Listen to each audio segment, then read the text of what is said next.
ሰላም ሰላም ቤተሰብ እንዴት ናችሁልኝ? እኔ ጋር ሁሉ ሰላም ነው፣ እግዚአብሔር ይመስገን። በያላችሁበት ሰላማችሁ ብዝት ይበልልኝ።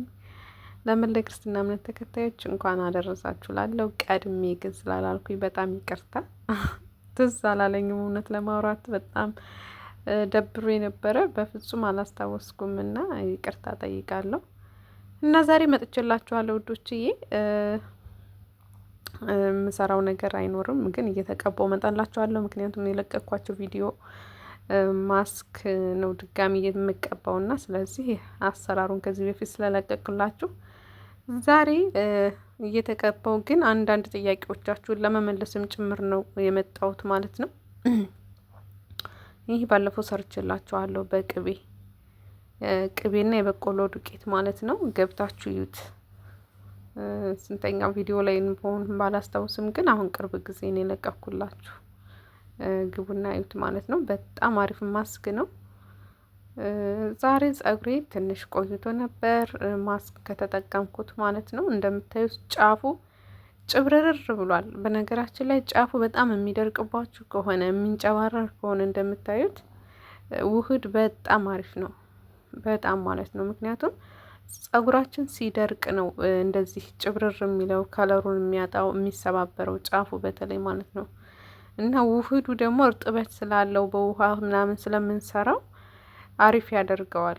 በደንብ ከተቀባን በኋላ ውህድ ከቻልን ለሁለት ሰርተን ነው ካልቻልን ጥቅልል አድርገን አስይዘን በፌስታል ሽግ አድርገን ለሁለት ሰዓት ያክል ስናቆየው በጣም አሪፍ ነው የሚሆነው። ጫፉ ልስልስ ነው የሚለው ማለት ነው።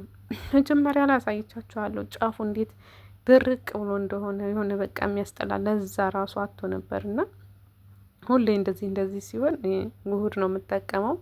እናንተም እንደዛ እንድትጠቀሙ ነው የምመክራችሁ። በነገራችን ላይ ብዙዎቻችሁ መሰሉ ነገር በቀላሉ አናገኘውም ምናምን ትላላችሁ። በነገራችን ላይ ቤት ውስጥ ባለ ነገር ውህድ መስራት እንችላለን። ለምሳሌ የካሮት ውህድ መስራት እንችላለን፣ ተልባ መስራት እንችላለን። እርጎ እንደው ለምሳሌ ተበላሽቶ እንኳን ኤክስፓየርድ አድርጎ የምትጥሉትን እርጎ መጠቀም ትችላላችሁ። ተበላሽቶ ከምትጥሉት ሙዝ ጋር ከአንድ ላይ ፈጭታችሁ ያበደ ማስክ ነው። በነገራችን ላይ ስናስብበት ሁሉ ነገር ቀላል ነው። በጸጉራችን ጉዳይ በተለይ ቤታችን ውስጥ በኪችን ውስጥ በጣም በቀላሉ ብዙ ማስኮችን መስራት እንችላለን። ብዙዎቻችሁ ረታይ ምናምን የምትሉኝ አላችሁ እና በቀላሉ ቤት ውስጥ የምትንከባከቡበት መንገድ በጣም ብዙ ነው። በነገራችን ላይ ብዙ እድል አላችሁ። ስለዚህ ከስንፍና ካልሆነ በስተቀር ጸጉራችን ይሄን ያክል የተራቀቀ እንትን አይፈልግም፣ ትሪትመንት አይፈልግም። ቤት ውስጥ በምናገኛቸው አትክልቶች፣ ተፈጥሮ የሆኑ ነገሮች ጸጉራችን መመለስ ይችላል ማለት ነው። እና ውህድ ብዙ ጊዜ ተጠቀሙ ብዬ የምመክረው በተለይ ደረቅ ጸጉር ላላችሁ ልጆች፣ ጫፉ ተሰባበረብን ምናምን የምትሉ ልጆች በቃ ውህድ ተጠቀሙ። በሳምንት አንዴ ብትችሉ በሳምንት ሁለቴ፣ ካልቻላችሁ ግን በሳምንት አንዴ ቢያንስ ተጠቀሙ። እንዳይሰባበር በጣም ነው የሚረዳችሁ። ጸጉራችሁ ልስልስና ውፍር ፍፍት እንዲል ነው የሚያደርግላችሁና ተጠቀሙ። ውህድ ስትጠቀሙ ማንኛውንም ውህድ ስትጠቀሙ ደግሞ ቅባት በደንብ ጨምሩ።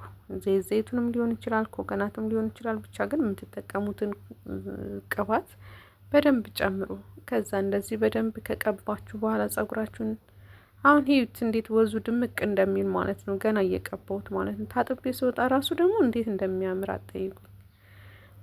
ስለዚህ መጀመሪያ ላይ ደግሞ አሳይቻችኋለሁ ጫፉ ራሱ እንዴት ከለሩ ራሱ ቀይር ብሎ እንደነበረ ምናምን ማለት ነው። አሁን ያ ጸጉራችሁ በጣም ከደረቀ እና ከለሩ ራሱ ጫፍ ላይ መርገፍ ከጀመረ ቅባቱ ራሱ አይመልሰውም። በነገራችን ላይ የሚመልሰው ቅባት ሊኖር ይችላል፣ ግን ይሄን ያክል በፍጥነት አይመልሰውም። የሚመልሰው ነገር አንድና አንድ ውህድ ብቻ ነው። በተለይ አቮካዶ የምታገኙ ከሆነ በቃ አቮካዶ ካላገኛችሁ ግን እንደነገርኳችሁ ቤት ውስጥ የምታገኟቸው ውህዶችን በደንብ መጠቀም፣ በደንብ ሰርቶ መቀባት። ጫፍ ጫፉን ራሱ በደንብ እዚህ ቆዳችን ጸጉራችን ምናምን ሳይሆን ጫፉ የጸጉራችን ጫፍ ውህድ ስንጠቀም በደንብ መቀባት አለበት ማለት ነው። ከዛ ጥቅልል አድርገን አስይዘን ማሸግ ነው ማለት ነው። እንደዛ ሲሆን በስቲሙ የሆነ ጸጉራችን ለስለስ የማለት ጸባይ ያመጣል፣ ይፋፋል ማለት ነው። ብዙዎቻችሁ ስለምትጠይቁኝ ነው ቅባት የሚመልሰው ይመስላችኋል። ሁሉም ነገሮች ፀጉራችን አስፈላጊዎች ናቸው። ቅባትም አስፈላጊ ነው፣ ውህድም አስፈላጊ ነው። ሁሉም የራሱ ቦታ አለው። ስለዚህ እንደዚህ ታጥባችሁ እንደዚህ ተጠቅማችሁ ውህድ ተቀብታችሁ በኋላ ላይ ደግሞ ታጥባ ስትጨርሱ ያው ግድ ነው ቅባት ያስፈልጋል። ግን ደግሞ በጣም ደረቅ ከሆነ ፀጉራችሁ የሚረግፍ ከሆነ ቅባት ብቻ ምንም አያደርግለትም። እንደዚህ እርጥበት ያላቸው ነገሮችን ውህድ ተጠቀሙ ማለት ነው ውዶችዬ። በተረፈ ይህን ቻናል አዲስ የሆናችሁ ለዚህ ቻናል ሰብስክራይብ አድርጉ። የደውል ምልክቷን መንካታችሁንም አትርሱ ማለት ነው። እወዳችኋለሁ። ታጥበን እንመጣለን።